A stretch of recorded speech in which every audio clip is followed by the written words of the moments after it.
नमस्कार दोस्तों, मैं ऋतिक यादव वीणावादिनी V2 के YouTube चैनल पर आपका स्वागत करता हूं। आज इस वीडियो में हम बात करेंगे क्लास 10 फिजिक्स का 7वां चैप्टर जिसका नाम है विद्युत धारा, इलेक्ट्रिक करंट। उसमें हम आप लोगों को सब बता दिए थे। उसमें लास्ट ट्रेनिंग हमारी बची थी प्रतिरोधों का संयोजन, प्रतिरोध को कैसे जोड़ते हैं। तो देखिए तीन तरीके हैं। पहले तो जानेंगे प्रतिरोध क्या होता है। प्रतिरोध उस दिन बताया गया था कि जो विद्युत परिपथ में या चालक तार में विद्युत धारा की I का विरोध करे, मतलब I को प्रवाहित होने से रोके, उसका विरोध करता है, उसी को क्या बोलते हैं, प्रतिरोध। अब इन्हीं प्रतिरोधों को हमें जोड़ना है। किस क्रम में जोड़ते हैं प्रतिरोधों को, कैसे जोड़ते हैं, ठीक है। देखिए प्रतिरोध को कैपिटल R से प्रदर्शित करते हैं इस तरह से। प्रतिरोध का मात्रक ओम होता है। पहले सभी चीज जानेंगे क्या क्या होता है। तो यहाँ पर प्रतिरोध हो गया। अब देखिए प्रतिरोधों को जोड़ने के लिए तीन क्रम है। एक तो है श्रेणी क्रम, दूसरा समांतर क्रम, तीसरा मिश्रित क्रम।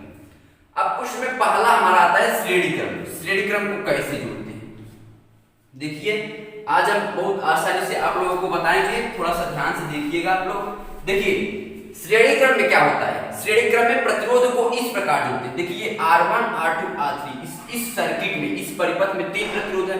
इसको कैसे जोड़ते हैं, पहले प्रतिरोध का दूसरा सिरा दूसरे प्रतिरोध के पहले सिरे से समझने की कोशिश करेंगे। पहले ये पहला प्रतिरोध हो गया, इसलिए 1, दूसरा प्रतिरोध है 2, तीसरा प्रतिरोध है 3। इस तरह समझ लिए। तो कहेंगे पहले प्रतिरोध का दूसरा सिरा, अगला सिरा किससे है, बैटरी से है। इसका पिछला सिरा किससे है, दूसरे प्रतिरोध के अगले सिरे से।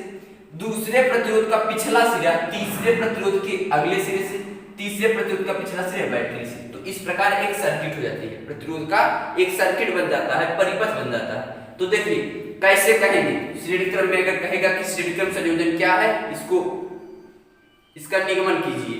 तो कैसे आप निगमन करेंगे, देखिए आसानी से कहेंगे कि जब प्रतिरोधों को इस प्रकार जोड़ा जाए। श्रेणी क्रम संयोजन क्या है, प्रतिरोधों को इस प्रकार जोड़ा जाए कि पहले प्रतिरोध का दूसरा सिरा दूसरे प्रतिरोध के पहले सिरे से तथा दूसरे प्रतिरोध का दूसरा सिरा तीसरे प्रतिरोध के पहले सिरे से इस प्रकार जुड़ा हो, तो ऐसे संयोजन को प्रतिरोध का श्रेणी क्रम संयोजन कहते हैं। ऐसे संयोजन को प्रतिरोधों का श्रेणी क्रम संयोजन कहते हैं। अब कहेंगे माना एक चीज और, देखिए इसके लिए करंट के लिए I विद्युत धारा के लिए एक ही मार्ग है। यहाँ पर देखिए R1 से होकर जाएगा, R2 से होकर जाएगा, R3 से होकर जाएगा, फिर यहाँ से बैटरी में आ जाएगा। तो यहाँ पर एक सर्किट बन रही है, सिर्फ एक परिपथ है विद्युत धारा I को जाने के लिए।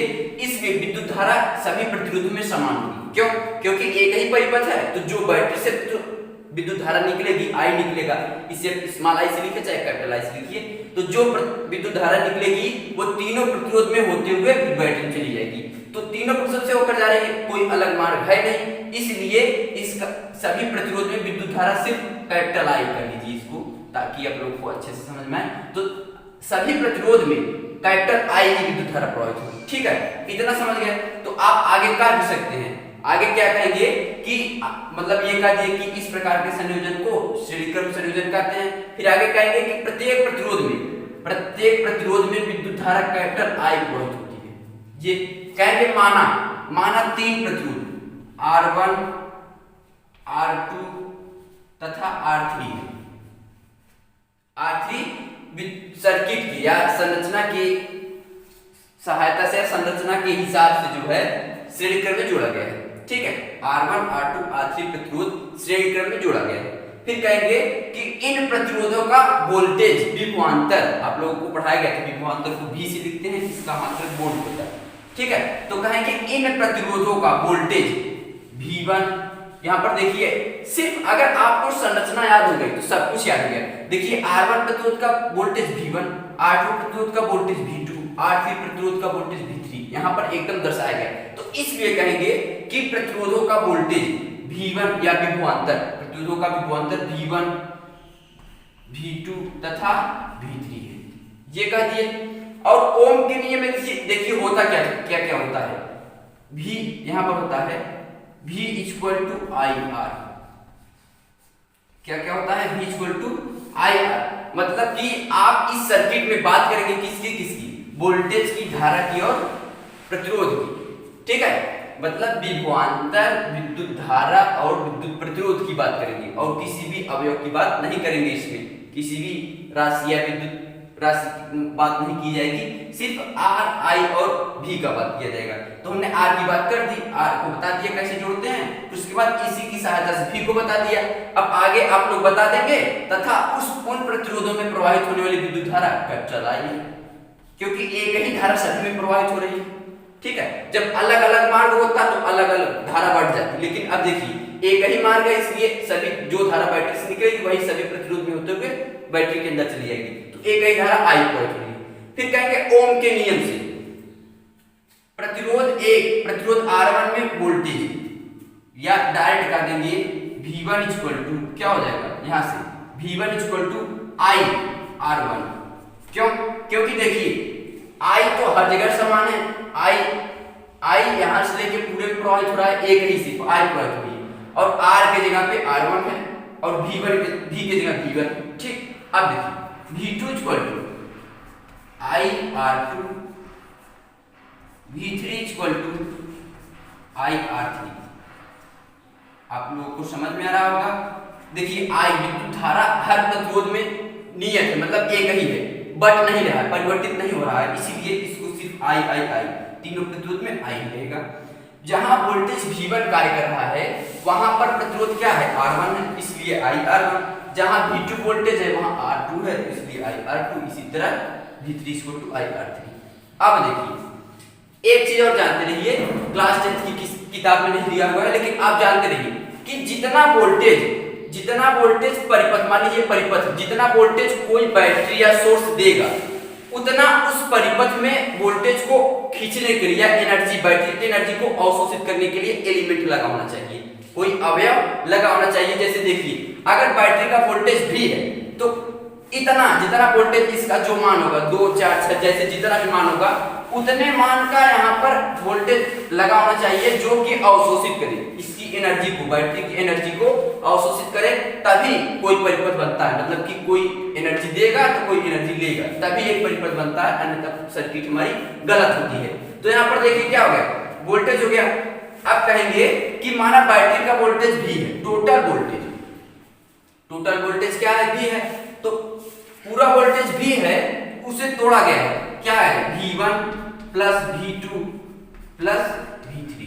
कहने का मतलब अगर बैटरी इतना वोल्टेज दे रहा है तो उतना वोल्टेज खींचने वाला कौन है, R1 प्रतिरोध, R2 प्रतिरोध, R3 प्रतिरोध। इसका वोल्टेज क्या है V1 V2 V3, यानी इनका प्रतिरोध, इन प्रतिरोधों का जो वोल्टेज है उनका योग इस बैटरी के बराबर है। तो यहाँ पर V V1 plus V2 plus V3 लिख दिए। अब देखिए क्या होता है, ओम के नियम से V I R होता है, तो इसे मान लीजिए समीकरण नंबर 1, समीकरण नंबर 2, समीकरण नंबर 3, समीकरण नंबर 4 ऐसे मान लेंगे। अब देखिए क्या हो रहा है यहाँ पर, समीकरण नंबर 4 में 1, 2, 3 और यहाँ पर इसे 5 मान लीजिए, जो भी आपको मानना हो, या उसको 1 मान लीजिए, इसको 2, 3, 4, इसको 5 मान लीजिए, तो क्रम से होना चाहिए बस।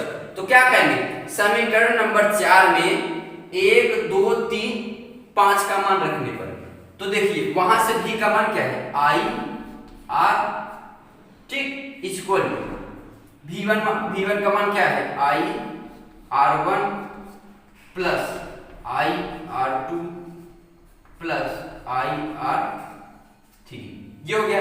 अब देखिए यहाँ पर I R, इन सभी में क्या कॉमन लग रहा है, I कॉमन लग रहा है, तो यहाँ पर हो जाएगा R1 plus R2 plus R3 हो गया। देखिए I से I कैंसिल हो जाता है, जब दो राशि समान चिन्ह की बराबर की दोनों तरफ होती है तो कैंसिल हो जाती है, तो यहाँ पर प्लस I से कैंसिल हो गया। ठीक है, बचा क्या हमारा बचा है R equal to R1 plus R2 plus R3, यही हमारा क्या है, प्रतिरोधों का श्रेणीक्रम संयोजन है। तो आप देख रहे हैं कि जो पूरे परिपथ का जो प्रतिरोध आ रहा है उसमें जुड़े सभी प्रतिरोध का योग है R1 plus R2 plus R3। तो श्रेणी क्रम में जो टोटल प्रतिरोध होता है जो टोटल प्रतिरोध होता है उस परिपथ या उस श्रेणी क्रम में लगे सभी प्रतिरोध के योग के बराबर होता है। बीजगणितीय योग के बराबर क्या है, चाहे प्रतिरोध के योग के बराबर होता है। तो आप थोड़ा सा नोट्स में लिख लेंगे कि प्रतिरोधों के संयोजन में जो है करंट, सभी प्रतिरोध में एक ही करंट प्रवाहित होती है। सभी प्रतिरोध का वोल्टेज अलग अलग होता है। यहाँ पर देखिए R1 प्रतिरोध के लिए V1, R2 प्रतिरोध के लिए V2, तो वोल्टेज अलग अलग प्रतिरोध के लिए वोल्टेज अलग अलग होता है, ठीक। और करंट जो है वो एक ही होता है सभी के लिए। तो देखिए श्रेणीक्रम संयोजन में क्या आ गया, ये हमारा सूत्र है, समीकरण नंबर 6। एक चीज और देखिए, ये भी हम कहेंगे नोट्स में कि श्रेणीक्रम संयोजन में टोटल रेजिस्टेंस या टोटल प्रतिरोध जो है उसमें लगे सभी प्रतिरोध के योग, उसमें लगे सभी प्रतिरोध के योग के बराबर होता है, ये तो होता ही है। उसमें लगे सबसे प्रतिरोध से अधिक मान होता है। जैसे देखिए मान लीजिए R1 का मान 6, R2 का मान 2, R3 का मान 3, कुछ भी हो गया। तो देखिए अगर R का मान निकालेंगे 6 8 3 11, क्या आ गया, 11 आ गया। तो टोटल रेजिस्टेंस जो आया है, समझने की कोशिश करेंगे, टोटल रेजिस्टेंस जो आया है वो उस सर्किट में, उस परिपथ में लगे सबसे बड़े प्रतिरोध से भी अधिक है इसका मान। इस परिपथ में लगे सबसे बड़े प्रतिरोध से भी इसका मान अधिक होता है। इसलिए नोट्स में एक पॉइंट और बन जाता है कि श्रेणीक्रम संयोजन में टोटल रेजिस्टेंस का मान उस परिपथ या उस सर्किट में लगे सबसे बड़े प्रतिरोध के मान से भी अधिक होता है। यही सबसे मोस्ट इंपॉर्टेंट प्रश्न था। अब अगली हमारी मीनिंग आएगी समांतर क्रम संयोजन। अगला है समांतर क्रम संयोजन। श्रेणीक्रम संयोजन हो गया, अब पढ़ेंगे समांतर क्रम। प्रतिरोधों को समांतर क्रम में कैसे जोड़ा जाता है आज हम इसमें सीखेंगे। देखिए मान लीजिए 3 प्रतिरोध R1 R2 R3 3 प्रतिरोध है। इन प्रतिरोधों का अगला सिरा A पर, दूसरे का A पर, तीसरे का A पर। तो अगला सिरा एक पॉइंट पर, एक बिंदु पर होना चाहिए। और इनका पिछला सिरा देख लेते हैं। तो पिछला सिरा B, दूसरे प्रतिरोध का B, तीसरे प्रतिरोध का B कहां पर है, B पर। तो कहेंगे, पहले बार बता दे रहे हैं कि तीनों प्रतिरोध का अगला सिरा एक बिंदु पर होना चाहिए और पिछला सिरा एक बिंदु पर होना चाहिए। इतना समझ गए, पहले समझाने की कोशिश कर रहे हैं। देखिए बैटरी से जो करंट निकलेगी वो I होगी, लेकिन आगे जाने के बाद पॉइंट A पर 3 दिशाओं में विभाजित होते हैं, 3 अलग अलग मार्ग हो जाता है। क्यों? क्योंकि 3 अलग अलग मार्ग भी है, इसलिए विद्युत धारा तीनों पे चलेगी। तो यहाँ पर R1 में विद्युत धारा I1, R2 में विद्युत धारा I2, R3 में विद्युत धारा I3 थी। उसके बाद पॉइंट B पर ये तीनों धाराएं जब आकर मिलती हैं I1, I2, I3, फिर से क्या हो जाती है, I हो जाती है, ठीक है। और इनका वोल्टेज देखिए, मार्ग एक ही है, मार्ग एक ही है, इसलिए मतलब कि मार्ग एक जैसा दिख रहा है। तो समांतर क्रम में जो नोट्स है हमारा, उसे याद करने योग्य है कि जो समांतर क्रम में जो वोल्टेज होता है प्रतिरोध का वो एक ही होता है, V होता है। वोल्टेज तीनों के लिए समान होता है। जबकि श्रेणीक्रम में क्या था, वोल्टेज अलग अलग होता था और धारा एक ही होती थी। इसमें उल्टा हो जाता है। इसमें क्या होता है कि वोल्टेज एक ही होता है तीनों के लिए और धारा अलग अलग हो जाती है, ठीक।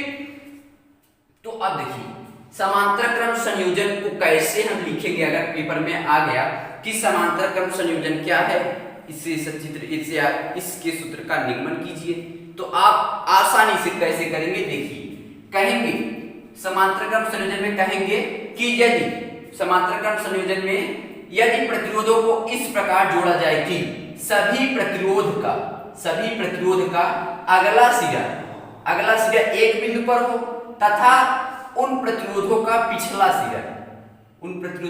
सिरा एक दूसरे बिंदु पर हो, तो इस प्रकार के संयोजन को समांतर क्रम संयोजन कहते हैं। क्या कहते हैं, समांतर क्रम संयोजन कहते हैं। उसके बाद क्या कहेंगे कि माना प्रतिरोध R1 R2 R3 है। R1 यहां पर हम लिख देते हैं, R1 R2 और R3 होता है, ठीक। और उसमें प्रवाहित होने वाली विद्युत धारा क्या क्या होती है, I1 I2 I3 इस प्रकार का दिए। हमने फिर से वही बात करेंगे, उनके लिए भी V = IR, हम तीन एलिमेंट या तीन ही राशि की बात करेंगे, तीन विद्युत राशियों की बात करेंगे V I R। तो हमने बात कर दी है प्रतिरोध का, विद्युत धारा का, अब बात करेंगे वोल्टेज का। तीनों की बात करेंगे, इससे ज्यादा बात नहीं करेंगे कि फालतू का जो है इसमें कुछ जुड़े, तो ऐसा कुछ नहीं। तो आप क्या कहेंगे कि माना प्रतिरोध R1 R2 R3 है तथा उन प्रतिरोधों में प्रवाहित होने वाली विद्युत धारा I1 I2 तथा I3, ठीक, और उस प्रतिरोध में वोल्टेज भी है। आपको बताएं कि तीनों प्रतिरोध अगर इस समांतर क्रम में जो नोट्स है, नोट जो हम लिखेंगे तो उसमें यही तो हमको याद करना है, समझना भी है कि जो है कि समांतर क्रम संयोजन में प्रतिरोधों का जो वोल्टेज होता है वो एक ही होता है। तो यहाँ पर कहेंगे कि उन प्रतिरोधों का वोल्टेज भी है, यहाँ पर भी है। अब देखिए क्या कहेंगे, ओम के नियम से। ओम के नियम से क्या होता है, V = IR। तो देखिए यहाँ पर I1 का मान करेंगे, उसमें क्या निकालते थे, V1 V2 V3 का मान निकालते थे, क्योंकि उसमें वोल्टेज अलग अलग होता था। अब इसमें वोल्टेज भी है, इसलिए इसमें वोल्टेज नहीं निकालेंगे। अब इसमें करंट निकालेंगे, I1 I2 I3 निकालेंगे, ठीक है।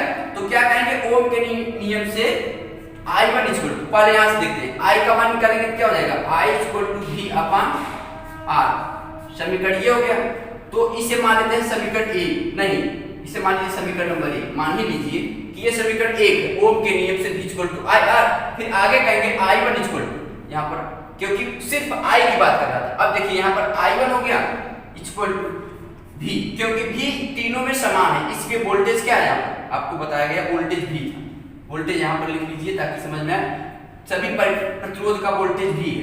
तो इसकी बात की जा रही है, प्रतिरोध R1 की बात की जा रही है, तो I1 = V/R1, समीकरण नंबर 2, समीकरण 1 और समीकरण 2। I2 का मान निकालेंगे इसी प्रकार, तो V/R2, समीकरण नंबर 3। आगे I3 = हो जाएगा V/R3, समीकरण नंबर 4। अब देखिए यहां तक आ रहा है। अब आगे देखिए I1 I2 I3 कैसे आए, V इसमें समान है, V क्या है, समान है, और वो प्रतिरोध R1 R2 R3 अलग अलग है, ठीक है। तो देखते हैं अब क्या करेंगे कि अब देखिए यहाँ पर विद्युत धारा I है, जिस प्रकार हम V1 V2 V3 निकालते थे, लास्ट में V में जोड़ देते थे, तो V1 + V2 + V3 आता था, श्रेणी क्रम में होता है। अब उसी प्रकार जब I1 I2 I3 आया है, तो आप देख रहे हैं पॉइंट A पर तीनों विभाजित हो रही है, फिर पॉइंट B पर इकट्ठी हो जा रही है, एक मिल जा रही है, तो विद्युत धारा क्या है, I है। तो यहाँ पर टोटल विद्युत धारा क्या हो जाएगी, I।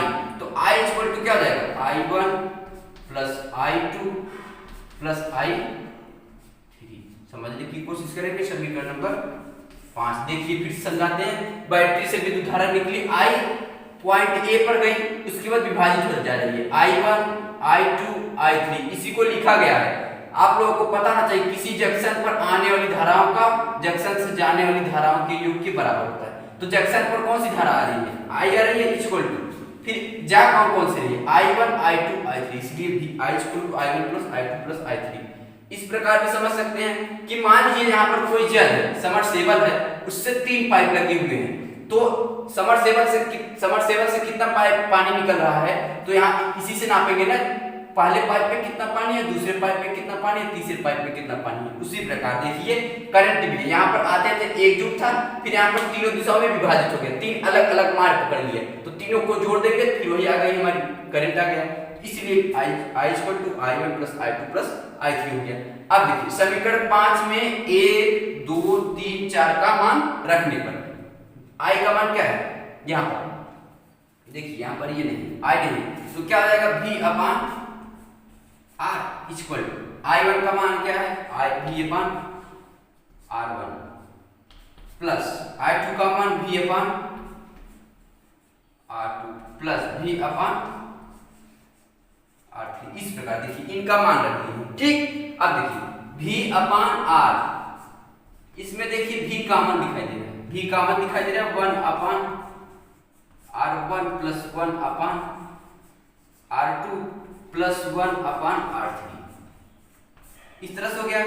V से V कैंसिल हो जाता है, क्योंकि प्लस राशि दोनों तरफ है वो गुणनफल में, तो यहाँ पर हमारा समीकरण प्राप्त होता है 1/R = 1/R1 +1/r2 +1/r3, इसी तरह डॉट डॉट डॉट 1/rn तक, जहां तक आप चाहते हैं वहां तक निकल जाएगी। इस प्रकार इसका समीकरण प्राप्त होता है। ये तीन प्रतिरोध के लिए लिए थे तो r3 तक गए, अगर यहाँ तक ले जाएंगे तो 1/r ये rn हो जाएगा। तो देखिए समांतर क्रम में क्या होगा, श्रेणी क्रम में क्या था, r = r1 + r2 + r3 dot dot rn तक, ठीक ये था। उसमें सिर्फ प्रतिरोधों को जोड़ते थे। इसमें क्या है, ये देखिए ये जो हमारा बराबर के इधर ये टोटल रेजिस्टेंस है, क्या है, टोटल या इक्वल रेजिस्टेंस है, ठीक है।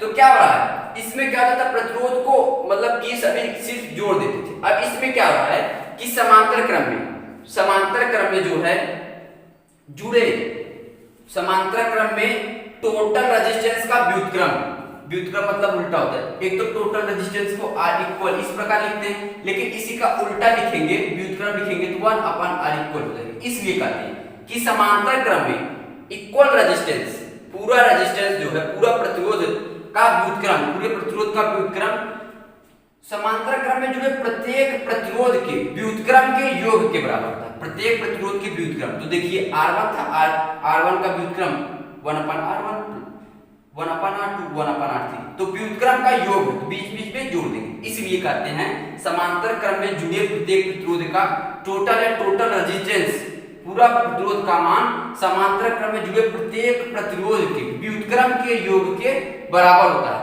ये समीकरण हम याद कर लेंगे। समीकरण नंबर इसको मान लेंगे क्या, अच्छा है, जो कि सवाल लगाने में हमारी मदद करेगा। और देखिए नोट्स में क्या लिखेंगे, नोट्स ये होगा कि समांतर क्रम में जुड़े प्रत्येक प्रतिरोध का वोल्टेज एक ही होता है, V1 वोल्टेज क्या होता है, समान होता है। उसके बाद प्रत्येक प्रतिरोध में प्रवाहित होने वाली विद्युत धारा अलग अलग होती है। देखिए यहाँ पर R1 में I1, R2 में I2, तो अलग अलग धारा प्रवाहित हो रही है। तो एक पॉइंट ये हो गया कि ये इनका वोल्टेज समान होता है, दूसरा ये हो गया कि इनका वोल्टेज, इनकी विद्युत धारा या करंट अलग अलग होती है। तो तीसरा हमारा है समांतर क्रम में जुड़े टोटल रेजिस्टेंस का मान समांतर क्रम में जुड़े प्रत्येक सबसे छोटे प्रतिरोध के मान से भी कम आता है। यानी कि मान लीजिए R1 1 आ गया, R2 मान लीजिए 2, R3 मतलब 3। अगर हम इसका मान मान लेंगे तो R इक्वल जो टोटल रेजिस्टेंस आएगा वो 1 से भी छोटा होगा, 0.5 या कुछ भी हो सकता है। अभी हम सवाल को लगाएंगे तब पता चलेगा। तो लेकिन यहाँ पर याद क्या करना है, मोस्ट इंपॉर्टेंट बात यही है, समझाएंगे, पहले समझने की कोशिश करेंगे।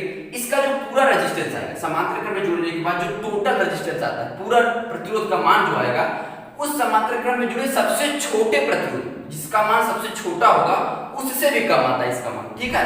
तो यहाँ पर यही बात करेंगे कि समांतर क्रम में जुड़े प्रतिरोध का टोटल प्रतिरोध का मान समांतर क्रम में जुड़े प्रत्येक प्रतिरोध में सबसे छोटे प्रतिरोध के भी मान से कम आता है, ठीक। और श्रेणी क्रम में क्या होता था कि सबसे बड़े प्रतिरोध के मान से भी अधिक आता था इसका मान, ठीक है। इसमें क्या हो रहा है, सबसे छोटे प्रतिरोध के मान से भी कम आ रहा है। अब अगला हमारा होगा तीसरा है मिश्रित क्रम संयोजन। मिश्रित क्रम संयोजन में क्या होता है दोस्तों, देखिए इसमें क्या होता है, मिश्रित मतलब आपको पता चल रहा है कि मिश्रण। तो यहाँ पर जब परिपथ में श्रेणी क्रम और समांतर क्रम दोनों को मिलाकर परिपथ बनाया जाता है तो उसे कहते हैं मिश्रित क्रम संयोजन। इसे इतना ही सिंपल समझिए, इसमें सिर्फ इतना ही बताना है। ऐसा नहीं है पेपर में आएगा कि आप सिद्ध कीजिए कि मिश्रित क्रम कैसे बनाते हैं, इसको परिभाषित कीजिए, इसके बारे में नहीं आएगा। इसके ऊपर सवाल जब भी आएगा इस पे आएगा, इन दोनों पे नहीं आएगा। और अगर परिभाषा आएगी इन दोनों पे आएगी, इस पे नहीं है, ठीक है, क्योंकि इसकी कोई परिभाषा ही नहीं है। परिभाषा का मतलब है सिर्फ इतना ही कहना है इसमें मिश्रित क्रम संयोजन क्या है। कहेंगे कि वह परिपथ या वह सर्किट जिसमें श्रेणी क्रम तथा समांतर क्रम दोनों का उपयोग किया गया हो मिश्रित क्रम संयोजन कहलाता है।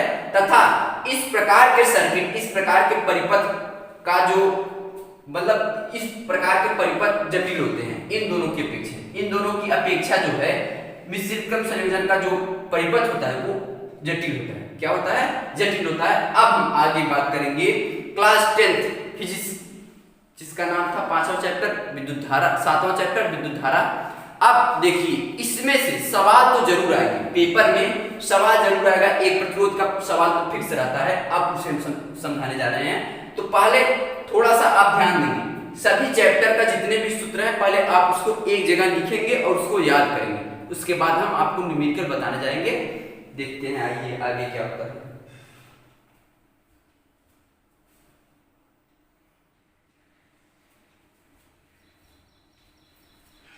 हमारा पहला सवाल है, हम पढ़ रहे हैं सवाल को, पहले सवाल को लिखते हैं आसानी से। पहले देखिए प्रश्न में हम करेंगे क्या, पहले हम देखेंगे किस किस का मान दिया है, किस किस विद्युत राशि का मान दिया है, उसके बाद कौन से विद्युत राशि का मान पूछ रहा है, पहले उसको लिखेंगे।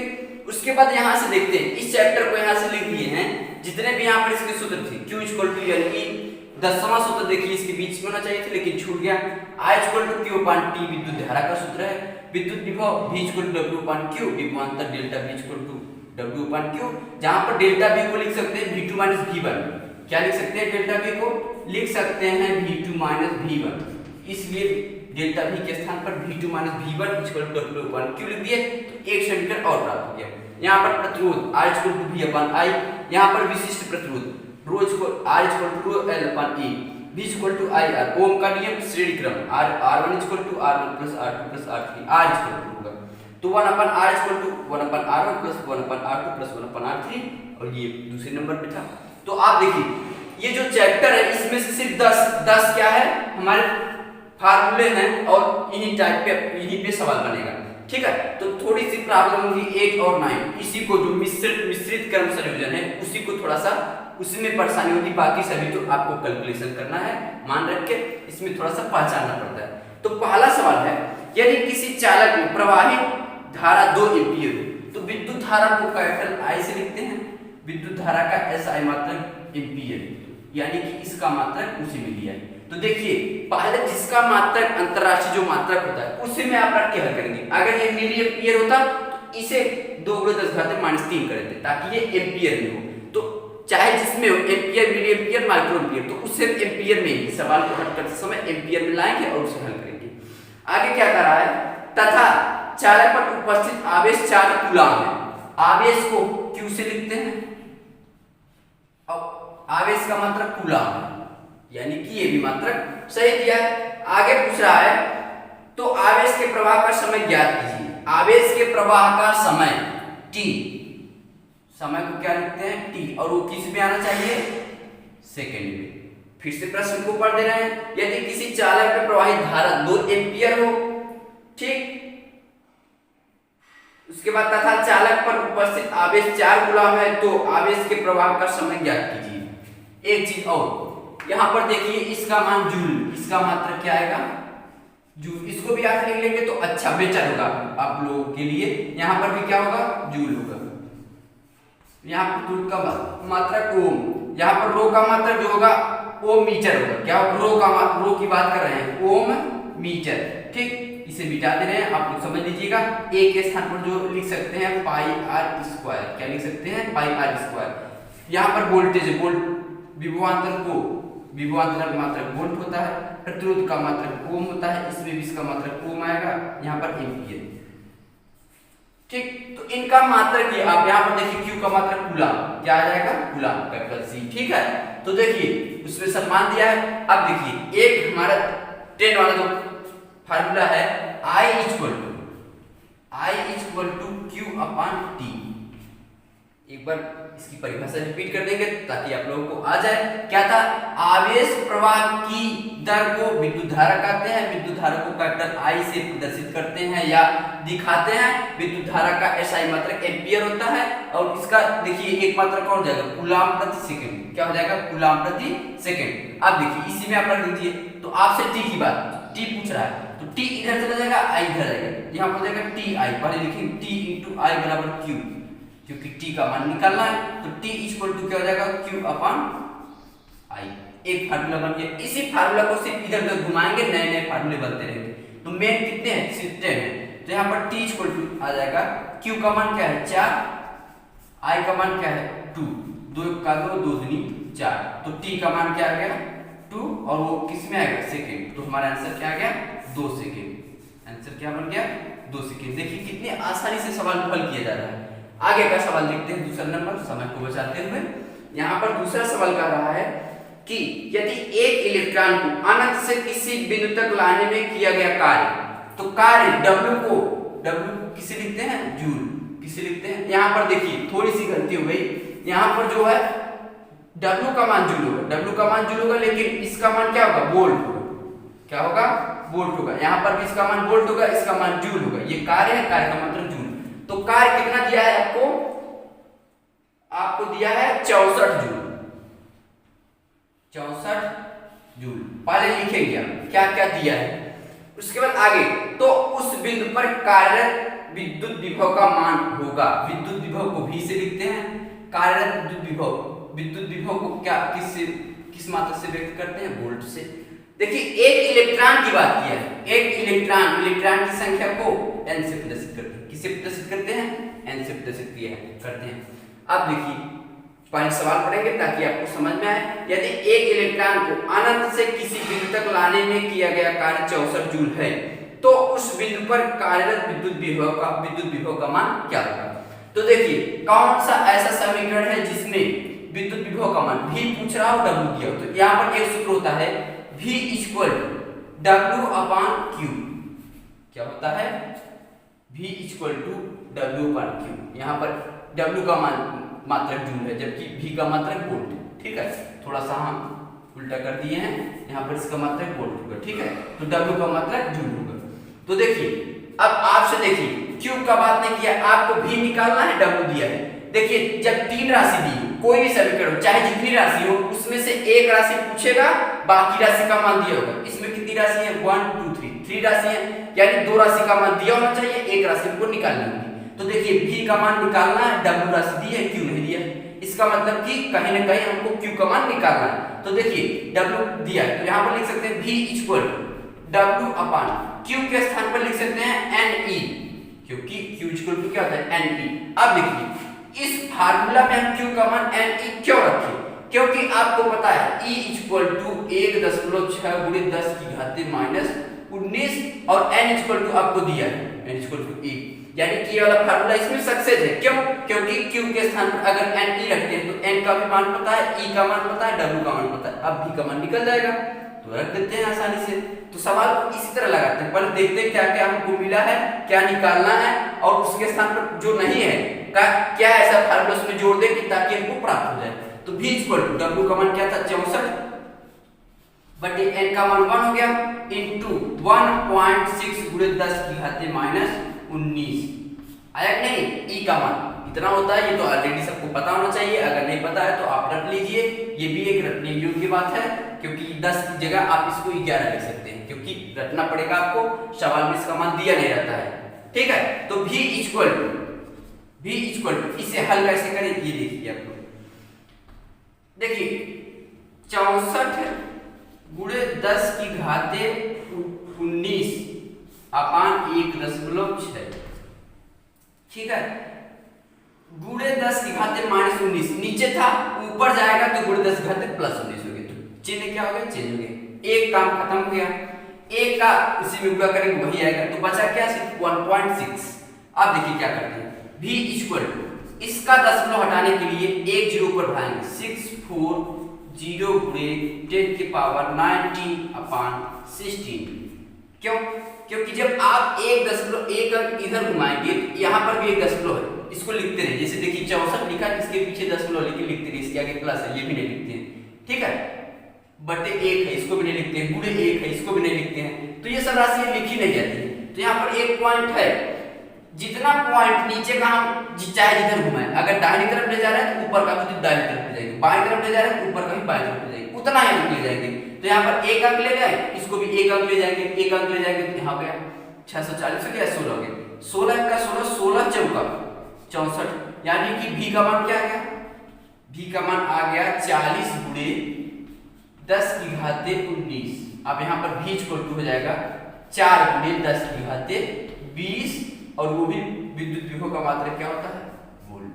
तो यहाँ पर वोल्ट का मात्रक क्या आ गया, 4 गुणे 10 की घात 20 वोल्ट, यही मान आया है इसका।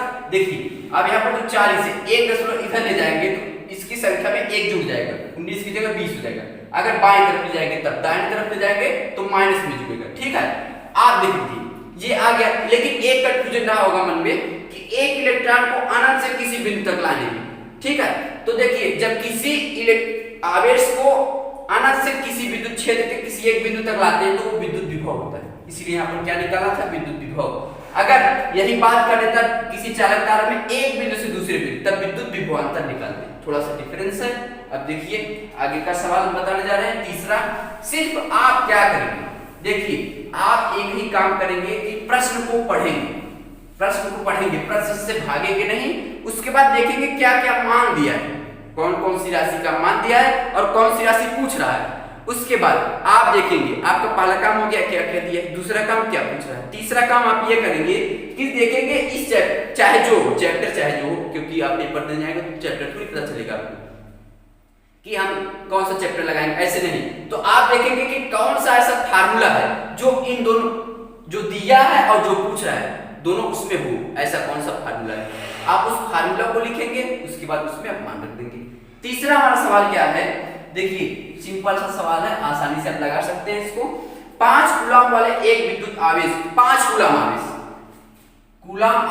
आवेश को क्यों लिखते हैं, वो भी 5 कूलम कहा है, यानी कि क्यू का मान कूलम है, यानी कि बहुत अच्छी बात है कि हमको इसे चेंज नहीं करना पड़ रहा है। माइक्रो कूलम, मिली कूलम में दिया होता तो भी हम इसमें गुणा करते 10⁻³ गुणे 10⁻6 ऐसा करते, लेकिन अब इसका मतलब कूलम में दे दिया है। इसका मतलब है कि अब जब हम सवाल हल करेंगे तो डायरेक्ट सीधे 5 रख देंगे और हमारा आंसर आ जाएगा, इसे किसी भी राशि में अन्य राशि में चेंज करने की आवश्यकता नहीं है। आगे फिर करा है 5 कूलम आवेश को एक विद्युत आवेश को 5 कूलम वाले एक विद्युत आवेश को विद्युत क्षेत्र में एक बिंदु से दूसरे बिंदु तक ले जाने में 25 जूल ऊर्जा खर्च करनी होती है। 25 जूल, W कार्य का मात्रक जूल, तो यहाँ पर क्या दिया है 25 जूल, यानी और भी अच्छी बात है कि अब हमें इसको भी चेंज नहीं करना पड़ेगा। आगे कर रहा है यदि पहले बिंदु का विभव V1, पहले बिंदु का विभव 10 वोल्ट हो, पहले बिंदु का विभव 10 वोल्ट हो तो दूसरे बिंदु का विभव कितना होगा, V2 इक्वल टू क्या, ये तो आपसे पूछ रहा है। तो देखिए Q का मान 5 कूलम, आवेश का मात्रक कूलम, अच्छी बात है। W का मात्रक, कार्य का मात्रक जूल, जूल में ही दिया है। विभवांतर V1 का मान वोल्ट में दिया है, यानी सब उसी प्रकार से फार्मूले में रखना है। तो देखिए विद्युत विभवांतर की बात कर रहा है W/Q, विद्युत विभव नहीं, क्यों, क्योंकि विद्युत विभव में अनंत से विद्युत क्षेत्र के किसी बिंदु तक जाते हैं, लेकिन इसमें बात किया है कि एक बिंदु से दूसरे बिंदु तक। तो जब किसी आवेश को एक बिंदु से दूसरे बिंदु तक ले जाते हैं तो वहां पर विद्युत विभवांतर कार्य करता है डेल्टा V, और पहले बिंदु को V1 कहते हैं, दूसरे बिंदु को V2। पहले बिंदु का विभवांतर V1, दूसरे बिंदु का विभवांतर V2 होता है। तो देखिए डेल्टा V के स्थान पर अब हम लिख सकते हैं V2 - V1 equal to W/Q। Simple सा देखिए आपको यहाँ पर ऑलरेडी दिया है, सिर्फ आपको 10 रखना है, बाकी सब सवाल आप नहीं रटेंगे, सवाल आपको रटेगा, ठीक है। यहाँ पर देखिए V2 equal to minus V1 के स्थान पर लिखेंगे 10 इक्वल टू W का मान क्या दिया 25 लिख दीजिए, बटे Q का मान क्या दिया 5, सिर्फ इसे हल करना है। 5 1 का 5 5 25 आ गया। V2 - 10 इक्वल टू 5, तो यहाँ पर हो जाएगा V2 इक्वल टू 5 प्लस 10, क्योंकि V2 निकाला तो V2 को बराबर की एक तरफ छोड़ेंगे, बाकी सभी राशि को बराबर की दूसरी तरफ ले जाएंगे। तो देखिए V2 को बराबर किसी तरफ रख दे रहे हैं, -10 बराबर कुछ निकल जाएगा तो +10 हो जाएगा। तो यहाँ पर V2 का जो मान आ जाएगा, यहाँ पर लिख दे रहे हैं थोड़ा सा, क्योंकि जगह रहेगा तो हम आगे का सवाल हल करेंगे। यहाँ पर जाएगा 10 5 15, क्या आ गया V2 का मान 15 वोल्ट। देखिए कितनी आसानी से सवाल लगा, थोड़ा आंसर मिला लेते हैं। 15 वोल्ट दिया है, अतः दूसरे बिंदु का विभव 15 वोल्ट होगा। देखिए कितनी आसानी से सवाल लग रहे हैं, सिर्फ आप राशि का मान देखिए कौन कौन सी राशि दी है, उसके आगे क्या पूछ रहा है। तो यहाँ पर विभवांतर की बात किया था, क्यों, क्योंकि जब एक बिंदु से दूसरे बिंदु कह दे तो विभवांतर, अगर अनंत से विद्युत क्षेत्र के किसी बिंदु कहे तो विभव, मात्रक दोनों का एक ही होता है। आगे प्रश्न चौथा हम देख लेते हैं। चौथा प्रश्न कह रहा है यदि एक परिपथ का विभवांतर प्रवाहित धारा का 2 गुना, मान लीजिए विद्युत धारा I है, यहाँ पर हिंदी में लिखेंगे तो आपको समझ में आएगा क्या कह रहा है। विद्युत धारा माना विद्युत धारा I है, तो विभवांतर क्या यही तो कहा है विभवांतर।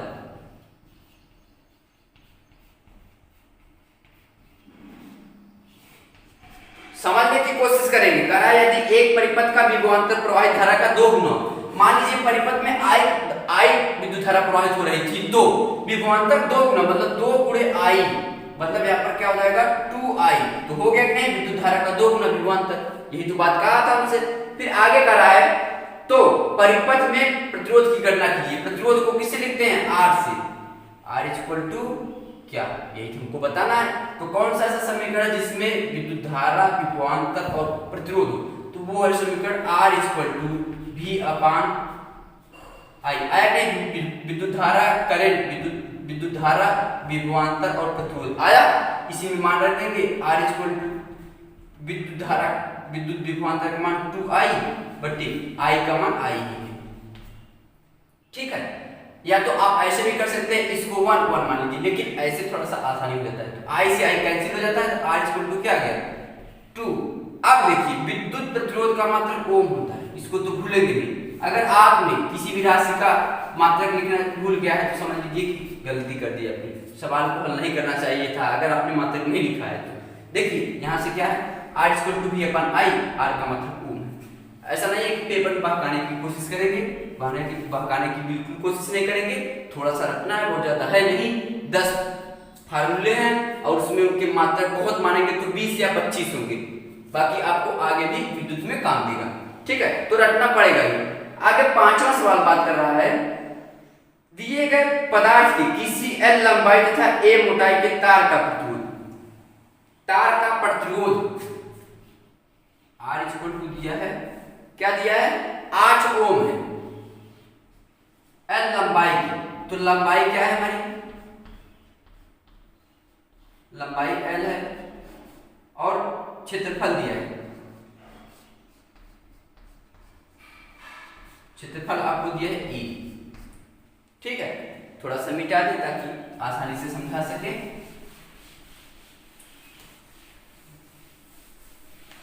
तो देखिए क्या दिया है, फिर से पढ़ देना। दिए गए पदार्थ के किसी L लंबाई, तो लंबाई 5वां सवाल है, लंबाई हमको दे दिया है, सीधा सीधा लिख रहे हैं, आपको लंबाई दिया है L, क्षेत्रफल दिया है A, तो उसका प्रतिरोध दिया है R इक्वल टू दिया है 8 ओम। ठीक, यही तो कहा है दिए गए पदार्थ के किसी L लंबाई तथा A मोटाई के तार का प्रतिरोध 8 होगा। उसी पदार्थ के किसी अन्य तार का प्रतिरोध क्या होगा, यानी कि इसको R1 मान लीजिए, इसको L1, इसको L2, L1 क्षेत्रफल A1 और R1। अब R2 आपसे पूछ रहा है, R2 इक्वल टू क्या होगा यदि जिसकी लंबाई क्या हो जाएगी, लंबाई L2 इक्वल टू दिया है L अपान 2 और क्षेत्रफल आपको दिया है, क्षेत्रफल यहाँ पर 2 लिख देंगे, दिया है आपको क्षेत्रफल 2A, क्या हो 2A। ऐसा कौन सा फार्मूला है जिसमें L, A और R आ जाए, तो फार्मूला आप देख सकते हैं, यहाँ से आता है formula R equal to rho L upon E, समीकरण नंबर E। कितनी आसानी से हल करेंगे, देखिए R1 L1 E1। आप कहेंगे आप रो क्यों रो 1 रो 2 नहीं की, क्योंकि उसने कहा उसी पदार्थ की, तो जो हमारा जो रो है वो पदार्थ पर निर्भर करता है, ना कि प्रतिरोध लंबाई और क्षेत्रफल पर, इस पे नहीं निर्भर करता। तो वही पदार्थ है, तो इसका मतलब है कि रो दोनों में समान होगा। तो पदार्थ क्या है, रो जो है पदार्थ पर निर्भर कर रहा है। अगर पदार्थ अलग होता तो यहाँ पर रो 1 रो 2 ले सकते थे, लेकिन पदार्थ वही है इसलिए यहाँ पर रो लेंगे। अब देखिए आगे इसको लिख सकते हैं एक समीकरण और R2 equal to row L2 upon E2, समीकरण नंबर 2। ये हो गया समीकरण 1 और 2। देखिए समीकरण 2 में 1 का भाग देंगे, क्यों, क्योंकि R2 का मान निकलना है। चाहे एक में 2 का भाग दीजिए, चाहे 2 में 1 का भाग दीजिए, लेकिन अगर 2 में 1 का भाग देंगे तो हमें R2 तो ही निकालना है, R2 ऊपर होगा, हम बचाथन करके आसानी से निकाल लेंगे। तो यहाँ पर R2 अपान R1 लिख सकते हैं equal to row L1 upon E1 अपान पूरे के बटे रो L2 अपान E2। समझने की कोशिश करेंगे। R2 का मान यहाँ पर देखिए थोड़ी सी गलती हो गई, L2 अपान E2, R2 का मान रखेंगे फिर यहाँ पर R1 का मान रखें L1 अपन A1 A1 A2 हो गया। देखिए क्या हो गया, R2 का मान यहाँ पर हो जाएगा रो L2 अपन A1, फिर इसमें भाग देंगे R1, R2 अपन R1 भाग देंगे, फिर बटे R1 का मान रो L1 अपन L2। तो आप देख रहे हैं रो से रो कैंसिल हो गया, तो यहाँ पर क्या आ गया R2 upon R1 equal to L2 upon A2। इसको डायरेक्ट भी लिख सकते थे लेकिन थोड़ा सा समझाएंगे ताकि आप लोग कभी भूलें नहीं।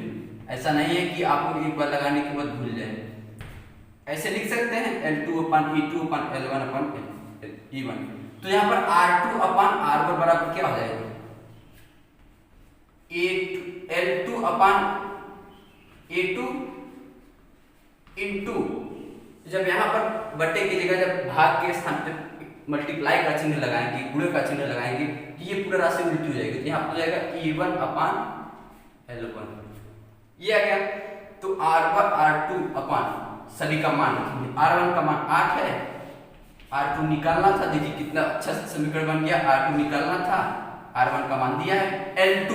L2 का मान क्या है, L2 का मान है L अपान 2 अपान A2 का मान दिया है 2A, ठीक, फिर इंटू A1 का मान दिया है A, L1 का मान दिया है L। समझने की कोशिश करेंगे, अलग अलग मान रखते हैं यहाँ पर। R2 अपान 8 इक्वल टू, इसको जब हल करेंगे तो L अपान 2 इंटू 1 अपान 2A हो जाएगा। क्या हो जाएगा 1 अपान 2A into A upon L। देखिए L से L कैंसिल, A से A कैंसिल, तो R2 अपान 8 इक्वल टू, इसको हल करेंगे तो 1 में गुणा करेंगे 1 हो जाएगा, फिर नीचे 2 दूनी 4 हो गया। तो R2 इक्वल टू इस ये बटे में बराबर कुछ बच जाएगा, गुणे हो जाएगा, तो 1 गुणे 8 बटे 4, 4 एक का 4, 4 दूनी 8। तो R2 का मान क्या आ गया यहाँ पर, R2 इक्वल टू आ गया 2 ओम, क्या आ गया 2 ओम। देखते हैं आंसर मिला लें, उसके बाद बात करेंगे आपसे। 2 ओम आ गया। तो देखिए कैसे सवाल को हल किया जा रहा है, आसानी से पहले समझने की कोशिश करेंगे, सवाल से दूर नहीं भागेंगे, पहली बात। दूसरी बात किसका मान दिया है उसे निकालेंगे, किसका मान पूछ रहा है उसे लिखेंगे। एक समीकरण हमारा था प्रतिरोध और विशिष्ट प्रतिरोध में संबंध, ये छठवां। तो देखिए वहां पर हम जब इसको लेते हैं समीकरण एक, समीकरण 2 बना लीजिए, इसको R2, उसी पदार्थ की बात किया इसलिए रो समान हो गया और बाकी सभी राशियां अलग अलग हो गई। तो समीकरण 2 में समीकरण 1 का भाग दे दिए, रो से रो कैंसिल हो गया। अब इसी को आगे हल करते चले गए, उस हल करने के बाद उसका मान रख दिए, देखिए कितनी आसानी से R2 का मान निकल गया। इसी तरह से आगे लगाते हैं। देखिए एक प्रश्न है, थोड़ा इसमें कैलकुलेशन है और कुछ है नहीं। यदि 120 सेंटीमीटर लंबे और 0.04 मिलीमीटर व्यास वाले तार का प्रतिरोध 25 ओम हो तो तार की धातु के विशिष्ट प्रतिरोध की गणना कीजिए। विशिष्ट प्रतिरोध की गणना, तो यहाँ पर देखिए एक सूत्र होता है R equal to rho L upon E। तो विशिष्ट प्रतिरोध की गणना करना है रो, तो रो का मान निकालेंगे तो RA अपान L हो जाएगा। क्या हो जाएगा RA अपान L, इसी की गणना करना है। और देखिए रो इक्वल R, एक के स्थान पर आप लिख सकते हैं, अभी आपको बताया है कि पाई R स्क्वायर लिख सकते हैं अपान L, इस तरह से लिख सकते हैं। यहाँ पर देखिए एक के स्थान पर, तो एक के स्थान पर हमने रख दिया। तो क्या कहा है, विशिष्ट प्रतिरोध की गणना कीजिए। 120 सेंटीमीटर लंबे, L का मान दिया 120 मीटर, 0.04 मीटर व्यास वाली, तो व्यास का मान दिया तो व्यास का आधा त्रिज्या होता है, इसका मान दे दिया। पाई का मान आपको पता ही है, तार का तो 25 ओम है, R का मान 25 दे दिया है। तो आप देख लेते हैं, थोड़ा सा देख लेंगे तो अच्छा ही रहेगा, क्योंकि थोड़ा सा इसमें कैलकुलेशन है और कुछ है नहीं। प्रश्न नंबर 6 था, प्रश्न नंबर क्या हो गया 6। देखिए समीकरण 6 को सिर्फ पक्षांतर किए, यहाँ से रो का मान निकालेंगे, A का R में गुणा हो जाएगा तो RA हो गया और L ऊपर है तो यहाँ भाग हो जाएगा, तो rho equal to RA upon L हो गया। अब देखिए समीकरण लिख देते हैं, rho equal to RA upon L। और आपको पता है कि A के स्थान पर आप लिख सकते हैं पाई R स्क्वायर अपान L, ये लिख सकते हैं। तो देखिए आपको क्या क्या दिया है, पहले आप ये समझेंगे आपको क्या क्या दिया है। आपको दिया है कि दिए गए पदार्थ यहाँ पर एक यदि 120 मीटर लंबे एल का मान क्या दिया है 120 सेंटीमीटर। आप इसे पहले मीटर में बदलेंगे तो 120 बटे 100 से भाग दे देंगे, कट गया तो यहाँ पर आ जाएगा 1.2 मीटर। मीटर में आ गया क्योंकि लंबाई का मात्रक मीटर होता है, इसलिए यहाँ पर सेंटीमीटर में दिया था, हमने इसको मीटर में बदल दिया। उसके बाद आगे बात कर रहा है मिलीमीटर। एक यदि 120 सेंटीमीटर लंबे और 0.04 मिलीमीटर व्यास वाले, तो व्यास को डी लिखते हैं, वो भी क्या दिया है 0.04। किसमें दिया है मिलीमीटर में दिया है, और अब हमें इसे मीटर में बदलना होगा। तो R इक्वल टू होता है R इक्वल टू होता है D/2। D का मान 0.04 अपान 2, तो इसका आ गया 0.02, वो भी मिलीमीटर में। अब इसे सेंटीमीटर में बदलेंगे तो ये आ जाएगा, देखिए सेंटीमीटर मीटर बदलना है तो 0.02 इंटू एक, यहां पर आप पूरा करेंगे जो है 100/10। कैसे मिलीमीटर को पहले सेंटीमीटर बदलेंगे तो 1 मिलीमीटर 1 सेंटीमीटर में 10 मिलीमीटर होता है, इसलिए हमने किसका गुणा किया, यहाँ पर भाग करेंगे। थोड़ी सी गलती हो गई, क्यों, क्योंकि मिलीमीटर छोटी राशि है तो हमको बड़ी राशि लानी पड़ेगी, तो हमको भाग करना पड़ता है।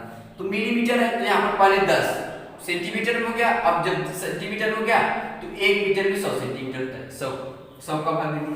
अब देखिए आगे क्या आ जाएगा, यहाँ पर 0.02 अपान यहाँ पर क्या हो गया 1000 हो गया, ऊपर जाएगा तो माइनस, यहाँ पर लिख सकते हैं 0.02। समझने के लिए हल कर रहे नहीं तो हम भी डायरेक्ट भी कर सकते थे।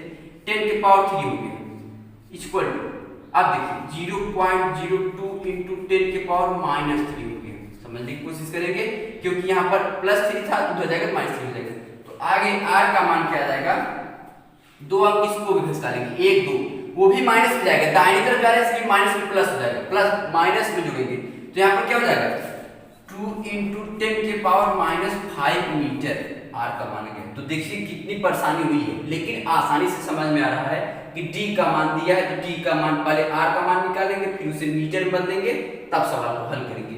तो यहाँ पर देखिए 3 पहले से था 4 5 माइनस में 2 जुड़ गया तो 5 हो गया। फिर आगे दिया है, आगे क्या दिया है, व्यास वाले तार का प्रतिरोध 25 ओम है। प्रतिरोध R का मान दिया है, R का मान दिया 25 ओम है, इसे नहीं बदलना पड़ेगा क्योंकि ओम है ये इसका मान। तो पूछ रहा है तो तार की धातु के विशिष्ट प्रतिरोध की गणना, रो की गणना करना है।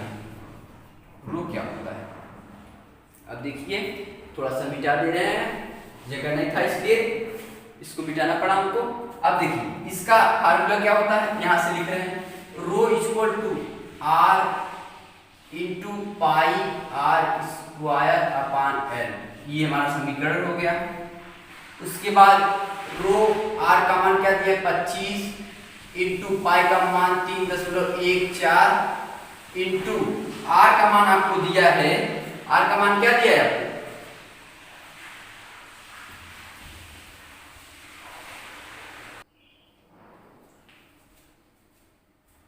आगे देखिए रो R का मान 25 दे दिया, पाई का मान 3.14, इसे भी याद रखना है। उसके बाद देखिए आगे R का स्क्वायर मतलब R का 2 वर्ग, R का मान क्या था यहाँ पर क्या है 2 इंटू 10 की पावर -5, 2 इंटू 10 की पावर -5 इंटू 2 इंटू 10 की पावर -5 अपान L का मान क्या दिया है आपको 1.2। देखिए यहाँ पर R स्क्वायर है मतलब R गुणे R को लिख सकते हैं R स्क्वायर। तो एक R का मान क्या है 2 इंटू 10 पावर -5, इसलिए R का मान इतना रखे, फिर एक R का मान इतना रखे, तो 2 बार R का गुणा कर दिए। अब जो हल करेंगे जो आएगा उसी में ओम मीटर जोड़ देंगे, ठीक है। क्यों, क्योंकि वीडियो बनाते समय हम इतने बड़े कैलकुलेशन को यहाँ पर हल नहीं करेंगे, या तो आपको डायरेक्ट आंसर लिख सकते हैं 2.6 इंटू 10 के पावर 8, 2.6 इंटू 10 के पावर -8 ओम मीटर, यही हमारा आंसर है। आगे देखते हैं अगला सवाल। आगे हमारा जो सवाल होगा वो किस पे निर्भर होगा, प्रतिरोध, श्रेणी क्रम, समांतर क्रम, संयोजन, जो कि सबसे पावरफुल या मान लीजिए कि सबसे अधिक नंबर उठाने वाले प्रश्न हैं। इन सबको तो छोड़ेंगे नहीं, क्योंकि देखिए सातवां हमारा जो है, सातवां प्रश्न क्या कर रहा है कि 2 ओम तथा 4 ओम प्रतिरोध वाले तार को परिपथ में श्रेणी क्रम में जोड़ा गया है। इस संयोजन का तुल्य प्रतिरोध क्या होगा? श्रेणी क्रम में जोड़ा गया है 2 ओम और 4 ओम, R1 = 2 ओम और R2 = 4 ओम। परिपथ को श्रेणी क्रम में जोड़ा गया है, तो तुल्य प्रतिरोध R = क्या? तो R होता है जितना प्रतिरोध उतना R1 + R2, जितना प्रतिरोध होगा उतना प्रतिरोध जोड़ेंगे। यहाँ पर देखिए श्रेणी क्रम का सूत्र है, इसी को हमने लिखा है, इक्वल इसलिए लिख लिया है ताकि आपको समझ में आए कि टोटल रेजिस्टेंस की बात की है। अगर R3 R4 R5 होता तो इसी में जोड़ देते आगे, जहां तक कहेगा वहां तक जोड़ देंगे। तो R R1 का मान 2 + R1 2 का मान 4, तो R हो जाएगा 4 और +2 6 ओम। रेजिस्टेंस का मात्रक क्या होता है? ओम। कितना आसानी से हल कर लिया हमने इस 7वें नंबर प्रश्न को, क्योंकि श्रेणी क्रम की बात किया है तो श्रेणी क्रम का सूत्र यही होता है। इसको आगे तक बढ़ाते चले जाएंगे, R3 + R4 + R5 ऐसे बढ़ाते चले जाएंगे, जितना दिया होगा उतना बढ़ाएंगे। तो 2 दिया था तो R2 तक ले गए। अब 8 नंबर का प्रश्न क्या कर रहा है? कराए दिए गए परिपथ में 10 ओम 6 ओम तथा 4 ओम के 3 प्रतिरोध श्रेणी क्रम में संयोजित है। परिपथ के समतुल्य प्रतिरोध की गणना कीजिए। क्या दिया है? R1 = 10 ओम, R2 = 6 ओम, R3 = 4 ओम। ठीक, तो श्रेणी क्रम में जोड़ा गया है तो R = 3 बार, क्योंकि 3 तक मान दिया है। R1 + R2 + R3, जितना बार दिया रहेगा उतना बार मान रखेंगे। तो यहाँ पर इसका मान लीजिए यहाँ पर लिख दे रहे हैं, आपको समझ में आना चाहिए बस। तो यहाँ पर R = क्या हो गया? यहाँ पर R1 का मान 10 + R2 का मान 6 + R3 का मान 4, तो R = हो जाएगा 10 6 16 4 20 ओम। तो यहाँ पर 8वां सवाल भी आसानी से हल कर लिया हमने। श्रेणी क्रम की बात किया तो श्रेणी क्रम का सूत्र ये लिखेंगे और 3 बार लिखेंगे, क्यों? क्योंकि 3 तक मान दिया है। ठीक, 9वां प्रश्न क्या है? 9वां प्रश्न थोड़ा सा टफ है, लेकिन वो भी आसानी से हल किया जाएगा। देखिए कैसे हल करेंगे तो आसान हो जाएगा। इस प्रकार से एक फिगर दिया है, यहाँ पर एक विद्युत लैंप लगा दिया है, इसका मान 30 ओम दिया है, R इसका मान है 30 ओम है, मतलब बल्ब का प्रतिरोध 30 ओम और तार का प्रतिरोध दिया है 5, तार का प्रतिरोध 4 ओम दिया है, 4 ओम दे दिया है। फिर आगे 10 वोल्ट बैटरी के साथ जुड़ा हुआ है, 10 वोल्ट बैटरी के साथ जुड़ा है। तो आगे आपसे पूछ रहा है, प्रश्न पढ़ते हैं, यदि एक विद्युत लैंप जिसका प्रतिरोध 30 ओम है और एक 4 ओम प्रतिरोध का चालक 20 वोल्ट की बैटरी के से चित्र के अनुसार दिखाया गया है या संयोजित किया गया है। तो देखिए बताया नहीं है श्रेणी क्रम में संयोजन करना, तो आप जानेंगे बैटरी का अगला सिरा बल्ब के दूसरे सिरे से, वो प्रतिरोध का अगला सिरा बैटरी से, प्रतिरोध का पिछला सिरा किसी दूसरे प्रतिरोध, ये भी तो एक प्रकार का प्रतिरोध है या एलिमेंट है।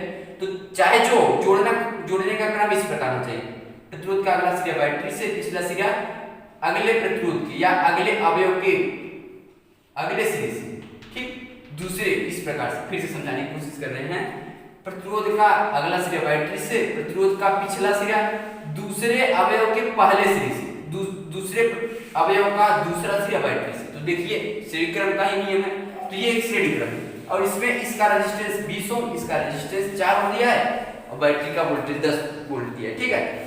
तो पूछ रहा है परिपथ का कुल प्रतिरोध क्या होगा, टोटल रेजिस्टेंस। तो R इक्वल आपसे पूछ रहा है क्या होगा, पहला प्रश्न। तो R1 इक्वल आप देख रहे हैं 4 ओम है, R2 इक्वल आपको पता है 30 ओम है। तो R इक्वल क्या आ गया, कितनी बार लिखेंगे? R1 + R2 2 बार लिखेंगे, क्योंकि ये श्रेणी क्रम का सूत्र है, श्रेणी क्रम में जुड़ा है तो श्रेणी क्रम का सूत्र है। 2 बार लिखेंगे क्योंकि 2 तक मान दिए। तो R इक्वल क्या आ गया, ये इसका मान रखेंगे 4 + 30 आ गया। R इक्वल आ जाएगा यहाँ पर 4 और 30 34 ओम, क्या आ गया 34 ओम आ गया। पहला प्रश्न है, 9वां का पहला प्रश्न। दूसरा प्रश्न पूछ रहा है आपसे, कराए कि परिपथ में प्रवाहित विद्युत धारा को किससे लिखते हैं? आई क्या होगी, यही आपसे पूछ रहा है। ठीक है, तो आई कैसे निकालेंगे? आई इक्वल टू हो जाएगा V अपान R। ठीक, ओम के नियम से आप लोग पहले लिख दे रहे हैं। देखिए ओम का नियम क्या होता है? V equal to I R होता है। तो यहां से I का मान निकालना है, तो I इक्वल टू क्या हो जाएगा? R V के नीचे चला जाएगा, V अपान R हो जाएगा। I इक्वल टू V का मान 10 दिया है, R टोटल रेजिस्टेंस का मान कितना है? 34। ठीक, यहाँ पर अगर करंट निकालना चाह रहे हैं हम, तो पूरा वोल्टेज और पूरा करंट का भाग देंगे, तो पूरा वोल्टेज पूरा करंट हो गया। इसमें इसका भाग देंगे तो I इक्वल टू, इसे तो हल करेंगे नहीं, क्यों? देख लेते हैं आंसर क्या है, क्योंकि वीडियो बहुत लंबा हो जाएगा। इसलिए इसका मान आ जाएगा 0.263 एम्पीयर। वीडियो लंबा होने की वजह से आंसर को डायरेक्ट लिखना पड़ा, ऐसा नहीं है कि ये हमको नहीं आ रहा है आंसर। ठीक है, तो यहाँ पर इसका मान आ गया 0.263 एम्पीयर। आगे बात कर रहा है, तीसरी सवाल की बात कर रहा है। तीसरा सवाल कर रहा है कि विद्युत लैंप तथा चालक के सिरों के बीच विभवांतर परिकलित कीजिए। वोल्टेज पूछ रहा है आपसे, इसका V1 और V2 पूछ रहा है आपसे। ये V1 हो जाएगा, ये V2 हो जाएगा। ठीक है, क्योंकि श्रेणी क्रम में जुड़े प्रत्येक प्रतिरोध का वोल्टेज अलग अलग होता है। इसका वोल्टेज अलग हुआ, इसका वोल्टेज अलग हुआ। तो यहाँ पर V1 इक्वल टू क्या हो जाएगा? I1, यहाँ पर हो जाएगा IR1 हो जाएगा। IR1 आपको बताया था श्रेणी क्रम में जुड़े प्रतिरोध में एक ही विद्युत धारा प्रवाहित होती है। और V2 इक्वल टू क्या हो जाएगा? IR2। तो यहाँ पर धारा एक ही प्रवाहित हो रही है, सिर्फ रेजिस्टेंस चेंज है। तो V1 इक्वल टू I का मान 0.263 इंटू 4, V2 इक्वल टू क्या हो जाएगा? I का मान 0.263 इंटू 30। तो V1 इक्वल टू इसका इसमें गुणा करेंगे, 4 3 बार 2 से लगे 6 6 24 25 की 5 से लगा 2 4 2 8 9। तो क्या आ गया? 0.952। क्या आ गया? 0.592।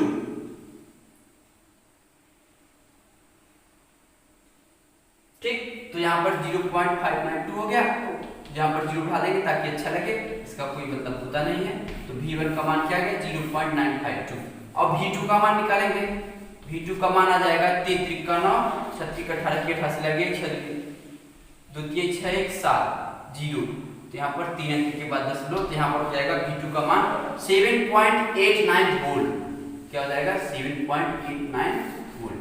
इस प्रकार से सवाल को हल करते हैं। थोड़ा सा कैलकुलेशन है, ज्यादा कैलकुलेशन है नहीं। यहाँ पॉइंट बढ़ाएंगे तो यहाँ 100 हो जाएगा, 34 में 2 बार जाएगा। ठीक है, 34 का पहाड़ा 2 बार जाएगा 100 में, उसके बाद इसी तरह से हल करते जाएंगे। आपको देखिए एकदम सीधी लेवल सवाल हल हो जाएगा। ऐसा नहीं है कि ये हम लोगों को नहीं आ रहा है, आ रहा है, लेकिन वीडियो लंबा हो जाएगा, इसलिए हम उसको डायरेक्ट लिख देते हैं कि समय बचे।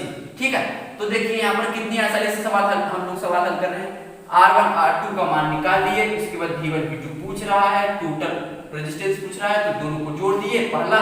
उसके बाद धारा पूछ रहा है, तो ओम के नियम से I equal to V upon R। V का मान 10 दिया है, R पूरे सर्किट का वोल्टेज बटे पूरे सर्किट का रेजिस्टेंस बात किया। ऐसा नहीं है कि 4 और 30 का भाग अलग अलग देंगे, नहीं। यहाँ पर पूरे सर्किट का वोल्टेज 10 है, तो 10 बटे पूरे सर्किट का रेजिस्टेंस 34 है। 10 बटे 34 भाग दे दिए, 0.263 एम्पीयर आ गया। अब इसका वोल्टेज अलग अलग वोल्टेज पूछ रहा है, तो अलग अलग वोल्टेज निकालने के लिए V1 equal to IR1, V2 equal to IR2 हो जाता है। ठीक है, धारा एक ही प्रवाहित होती है, सिर्फ रेजिस्टेंस चेंज होता है। इसकी वजह से यहाँ पर क्या हो गया? V1 equal to IR1, V2 equal to IR। I का मान दोनों हर जगह समान है, R1 का मान 4, R2 का मान 30 रखने के बाद आंसर आ गया। अब देखिए आगे का सवाल क्या है, थोड़ा सा समझने की कोशिश करेंगे तभी समझ में आएगा। ऐसा नहीं है कि नहीं समझ में आएगा। आगे सवाल क्या कर रहा है? 10 नंबर का सवाल। अब ये समांतर क्रम पे ले लिया है सवाल को, श्रेणी क्रम से अब इस पे ले लिया है। ठीक है, सभी हर टाइप का सवाल आप लोगों को बता रहे हैं, ऐसा नहीं है कि किसी भी प्रकार का हम छोड़ेंगे आपको। ठीक है, कह रहा है कि 10 ओम और 5 ओम के प्रतिरोध को समांतर क्रम में जोड़ा गया है। इस संयोजन का तुल्य प्रतिरोध ज्ञात कीजिए। 10 ohm, R1 equal to 10 ohm, R2 equal to 5। आगे ध्यान से गौर से सुनेंगे, 10 ओम तथा 5 ओम के प्रतिरोध को समांतर क्रम में जोड़ा गया है। इस संयोजन का तुल्य प्रतिरोध, तुल्य मतलब R इक्वल टू क्या होगा, R, फिर से लिख दे रहे हैं सही से, R equal EQ equal to क्या, किस क्रम में जोड़ा गया है, समांतर क्रम में। समांतर क्रम का जो समीकरण होता है 1/R इक्वल, इसीलिए हमने यहाँ पर ब्लैक बोर्ड के एक तरफ लिख दिया है सारे सूत्र को, ताकि दिखा सकूं कि इतने टाइप का ही सवाल बनेगा और ये हमारा समीकरण होगा। ठीक है, 1/R1,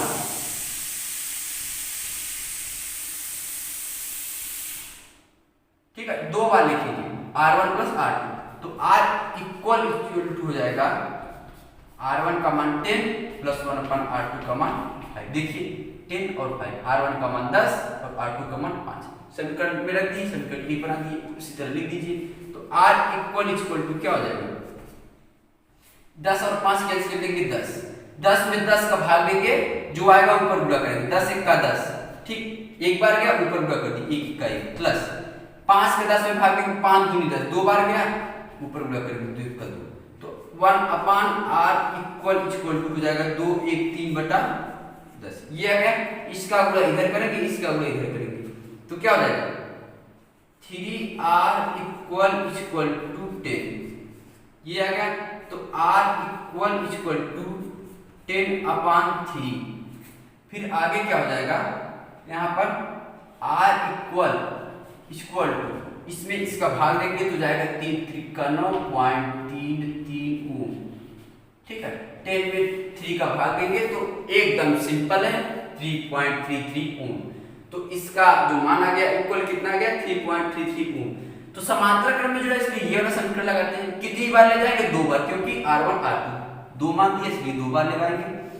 उसके बाद देखिए 11 नंबर सवाल, आसानी से हल करेंगे, प्रेशर लेकर नहीं हल करेंगे। दिया है चित्र के परिपथ आरेख में, चित्र बनाया नहीं है लेकिन कह दिया है, चित्र के परिपथ आरेख में मान लीजिए प्रतिरोधों R1 R2 तथा R3 के मान क्रमशः, R1 का मान दिया है 10 ओम, R2 का मान दिया है 20 ओम, R3 का मान दिया है 30 ओम। R1 R2 R3 का मान क्रमशः 10 20 30 ओम है तथा इन्हें 20 वोल्ट की एक बैटरी से संयोजित किया गया है। V इक्वल टू क्या है, 20 वोल्ट की बैटरी। आप लोगों को बताए थे कि समांतर क्रम में जुड़ा है इसलिए वोल्टेज है भी क्या होगा, समान होगा, तो वोल्टेज में आप VC लिखेंगे, चाहे इसका निकालेंगे।